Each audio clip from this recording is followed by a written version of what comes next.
Competitive education centre के online classes में आप सभी का एक बार फिर से स्वागत है।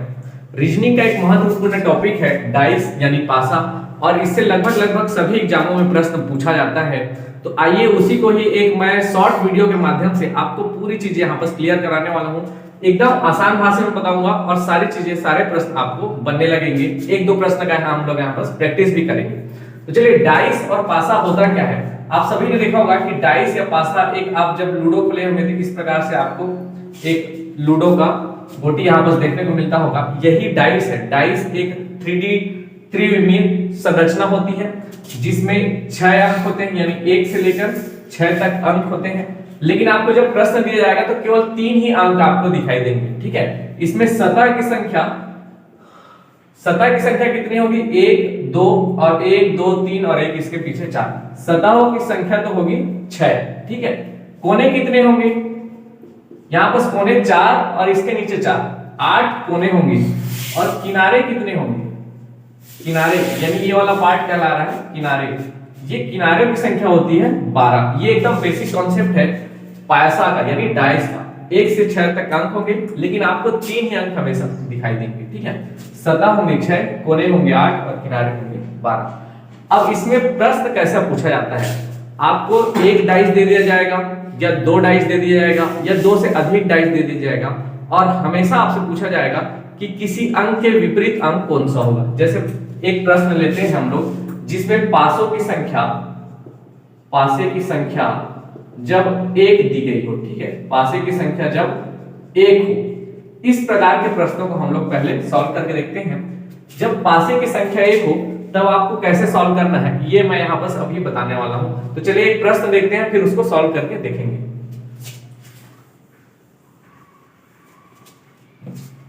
जैसे यहां देखते हैं एक पासे दिए हुए हैं और इसमें कुछ अंक दिए हुए हैं, जैसे 3 2 और 1। ठीक है, ये एक पासा है। पासे की संख्या जब 1 हो, 3 2 और 1, 3 ही हम लोग को अंक दिखाई देंगे। और अक्सर एग्जामों में पूछ दिया जाता है, जैसे 1 के विपरीत कौन सा अंक होगा, या आपको ये भी पूछा जा सकता है 3 के विपरीत कौन सा अंक होगा, या 2 के विपरीत कौन सा अंक होगा। इस प्रकार से आपको जब भी प्रश्न पूछा जाए तो सबसे पहले आपको चेक करना है कि जो पासा है वह स्टैंडर्ड है कि नहीं, स्टैंडर्ड डाइस है कि नहीं, यानी एक मानक पासा है कि नहीं, उसको चेक करना पड़ेगा आपको। वो चेक कैसे होगा? आप किन्हीं भी 2 अंकों को जोड़कर देखेंगे तो 7 अंकों का योग नहीं होना चाहिए। यानी जैसे मैं जोड़कर देखता हूं 3 + 2 को, तो इसका योग हो जाता है 5। 3 + 1 को जोड़कर देखता हूं तो इसका योग हो जाता है 4। 1 + 2 को जोड़कर देखता हूं तो इसका योग हो जाता है 3। यानी कहीं पर योग में मुझे 7 प्राप्त नहीं हो रहा है, और 7 प्राप्त नहीं हो रहा है यानी यह एक मानक पासा है, स्टैंडर्ड डाइस है। ठीक है, मानक पासा है, स्टैंडर्ड डाइस का यही डेफिनेशन है कि जो दिखाई दे रहे हैं 3 सतहों पर के अंक, उनका योग 7 नहीं होना चाहिए। और यहाँ पर आप देख रहे हैं कि 7 नहीं हो रहा है, तो यह एक मानक पासा है। और जब भी हमको मानक पासा मिल जाए तो हमें विपरीत अंक निकालने के लिए अंकों के योग को 7 बनाना पड़ेगा। यानी जैसे मुझे 1 का विपरीत अंक प्राप्त करना है तो 1 में अगर मैं 6 जोड़ देता हूं तो मुझे 7 प्राप्त होता है। तो इस प्रकार 1 और 6 एक दूसरे के विपरीत अंक होंगे। 3 के विपरीत अंक कौन सा होगा? तो 3 में मैं अगर 4 जोड़ देता हूं तो 7 प्राप्त हो जाएगा। इस प्रकार 3 और 4 एक दूसरे के विपरीत होंगे। 2 में अगर मैं 5 जोड़ देता हूं तो 7 प्राप्त हो जाएगा। इस प्रकार 5 और 2 एक दूसरे के विपरीत होंगे। ठीक है, तो ये हो गया सबसे पहले जब पासे की संख्या 1 हो और पासे अगर स्टैंडर्ड डाइस में हो, स्टैंडर्ड डाइस में हो तो चेक क्या करना है आपको कि मानक पासा है कि नहीं। कैसे चेक करना है? तो कोई भी 2 अंकों को जोड़कर देखना है, उनका योग जो है 7 नहीं होना चाहिए, तब मानक पासा है।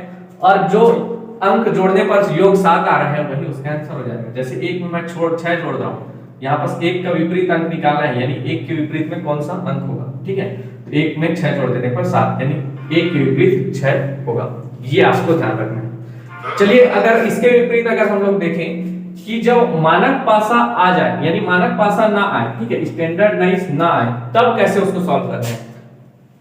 आप देख रहे होंगे जब पासे की संख्या 1 और फिर से यहाँ पर एक कुछ अंक दिए हुए हैं 3 4 और 2, अब मैं सभी अंकों को चेक करके देखता हूं। जब स्टैंडर्डाइज चेक करना है आपको, स्टैंडर्डाइज चेक करने के लिए सभी अंकों को जोड़कर देखना है। 3 + 4 यही बस हमको 7 प्राप्त हो जा रहा है। 3 + 2 5, 4 + 2 6, लेकिन हमको यहीं पर जो है 7 प्राप्त हो गया, यानी ये मानक पासा नहीं है।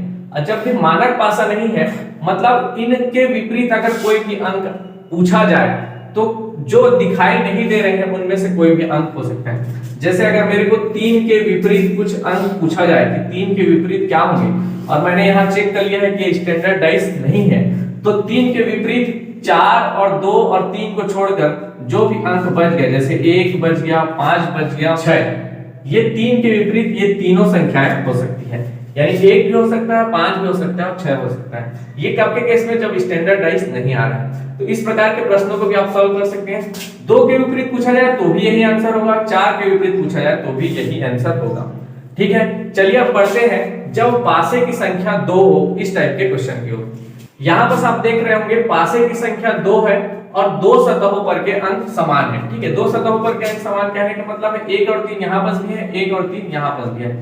तो जो बच गया एक संख्या है वही अक्सर आपसे पूछा जाता है एग्जाम में। तो 2 के विपरीत कौन सा अंक होगा, ये आपसे अगर पूछा जाए 2 के विपरीत अंक, तो 2 के विपरीत यहाँ पर 5 होगा। या फिर जस्ट इसके उल्टा भी पूछ दिया जाए 5 के विपरीत कौन सा अंक होगा, तो ये भी आप आराम से निकाल सकते हैं। जो 2 संख्याएं समान हैं उसको छोड़कर जो अलग संख्याएं बच गई है वो एक दूसरे के विपरीत होंगी। चलिए नेक्स्ट टाइप पढ़ते हैं जब पासे की संख्या 2 हो और एक सतहों पर के अंक समान हो। चलिए देखते हैं यहाँ पर देखिए पासे की संख्या जब 2 हो और एक सतहों पर के अंक समान हो, लेकिन यहाँ एक और कंडीशन है, तथा समान अंक समान सतह पर हो। ठीक है, जैसे कि इस एग्जांपल पे आप 2 पासे दिखाई दे रहे होंगे, आपको 3 ही अंक हमेशा दिखाई देंगे। यहाँ पर आप देख सकते हैं 2 पासे हैं, एक सतहों पर के अंक समान हो। ठीक है, यानी कोई भी एक सतह के अंक समान हो तथा समान अंक समान सतह पर हो। जैसे ये 1 जो है और यहाँ पर 1, दोनों देखेंगे तो दोनों ऊपरी सतह पर स्थित है। तो इस प्रकार के प्रश्नों को आपको कैसे सॉल्व करना है, कुछ नहीं करना है, जो समान अंक है या जो समान सतह पर अंक है उसे छोड़ देना है और बाकी जो समान सतह है वो एक दूसरे के विपरीत हो जाएंगे। जैसे 3 सामने की ओर है और 5 सामने की ओर है, ये दोनों एक दूसरे के विपरीत होंगे। यानी 3 के अगर विपरीत अंक पूछा जाए तो आपको 3 के विपरीत 5 देखने को मिलेगा, या जस्ट इसका उल्टा 5 के विपरीत पूछा जाए तो भी 3 अंक होगा। दूसरा आपसे पूछा जाएगा अगर 2 के विपरीत कौन सा अंक होगा, तो 2 के विपरीत आपको यहाँ पर 6 देखने को मिलेगा। तो इस प्रकार जब पासे की संख्या 2 हो और एक सतह पर के अंक समान हो और समान अंक समान सतह पर हो, तो इस प्रकार के प्रश्नों को आप ऐसे सॉल्व कर सकते हैं। चलिए अब नेक्स्ट टाइप पढ़ते हैं जिसमें पासे की संख्या 2 होगी लेकिन जो समान अंक समान सतह पर नहीं होंगे। चलिए देखते हैं प्रश्न जब पासे की संख्या 2 है और एक सतह पर के अंक समान है और समान अंक अलग अलग सतह पर है। इसका अर्थ मैं अभी समझाऊंगा। यहाँ पर आपको 2 पासे दिख रहे हैं, ठीक है, यहाँ पर एक ही अंक समान है दोनों पासे में, आप देख सकते हैं 2 और 2। लेकिन पिछले केस में क्या था, जो समान अंक है वो समान सतह पर होते थे, लेकिन यहाँ पर ये जो 2 है ये ऊपर की सतह पर दिख रहा है और यहाँ पर जो 2 है ये सामने की सतह पर दिख रहा है, यानी समान अंक अलग अलग सतह पर है।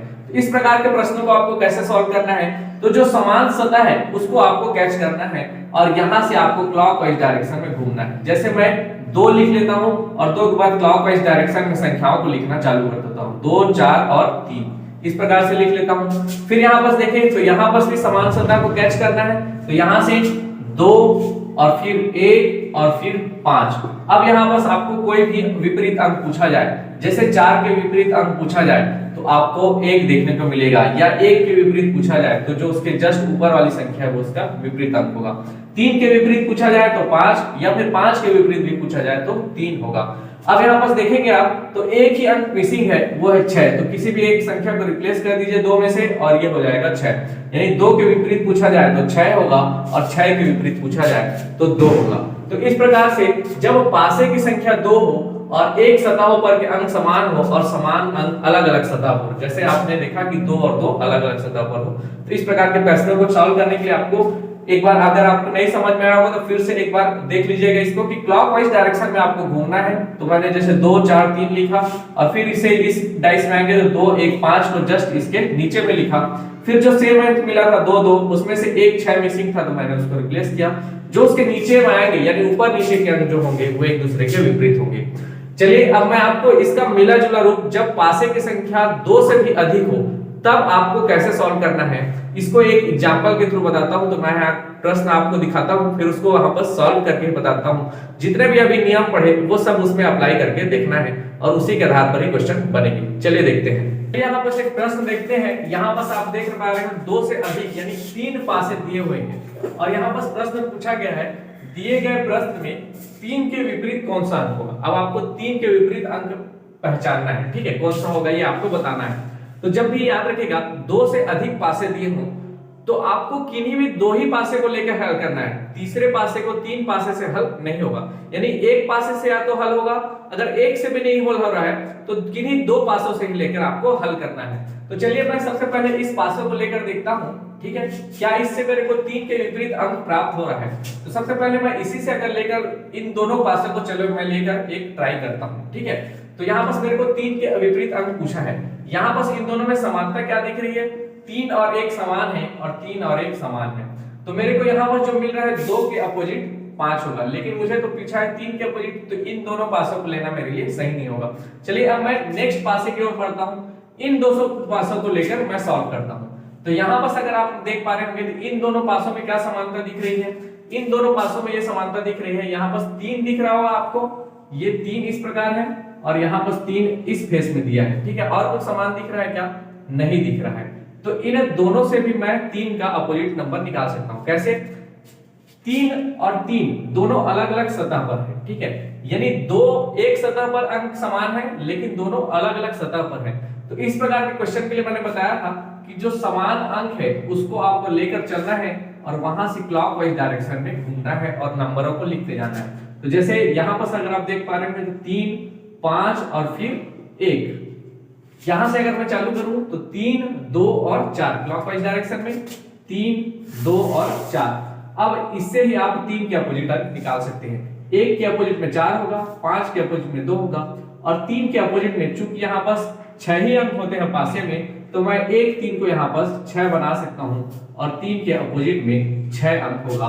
तो इसका जो सही आंसर हो जाएगा वो हो जाएगा 6, ठीक है। यहाँ आपको ऑप्शन में देखने को मिलेगा कि 6 इसका विपरीत अंक है। ठीक उसी प्रकार जब 4 पासे दिए हो तो भी आपको 2 ही पासे को लेकर हल करना है। चलिए इसको मैं सॉल्व करके दिखाता हूँ। दिए गए प्रश्न में 6 के विपरीत अंक आपको याद करना है। तो चलिए मैं शुरुआत करता हूँ किन्हीं भी 2 पासों को लेकर, पहले इन्हीं दोनों पासों को लेकर हल करता हूँ। और यहाँ पर आप देख पा रहे होंगे तो यहाँ पर समान क्या है, कुछ अंक समान दिख रहे हैं क्या, 2, 6, 3, 5, 4, 1, इसमें तो कुछ समानता नहीं दिख रही है। तो मैं अब इसके साथ पहला को ना दूसरा को ना लेकर इसके साथ अब तीसरा को लेकर देखता हूँ क्या इसमें कुछ समानता दिख रही है। 6, 3, 2 और 3, 2, इसमें भी 3, 2 है, इसमें भी 3 और 2 है। तो 3 और 2 को छोड़ देते हैं तो ये 3 और 2 और 6 के विपरीत में आपस मेरे को अंक मिल जाता है 1, यानी 6 के विपरीत में 1 अंक होगा। तो इस प्रकार से आप सभी प्रश्नों के उत्तर दे सकते हैं जो मैंने इसके पहले जितने भी नियम बताए हैं उसी के अनुसार। जब भी 2 से अधिक पासे दिए हो तो केवल 2 ही पासे को लेकर आपको सॉल्व करना है। कई केस तो आपको ऐसे मिलेंगे जिसमें कोई भी अंक समान नहीं दिख रहा होगा, तो इस केस में आप एक ही पासे से जो स्टैंडर्डाइज है या नहीं उससे भी इसका आंसर दे सकते हैं। तो अगर आपको भी इससे रिलेटेड कोई अगर डाउट होता है तो वो भी आप मेरे को भेज सकते हैं। हमारे टेलीग्राम चैनल में भी आप ज्वाइन कर सकते हैं कुछ नए नए नोटिफिकेशंस के लिए। और इसी प्रकार की अन्य जानकारी के लिए आप हमारे यूट्यूब चैनल को भी सब्सक्राइब करिए और टेलीग्राम चैनल को भी ज्वाइन कर लीजिएगा। धन्यवाद।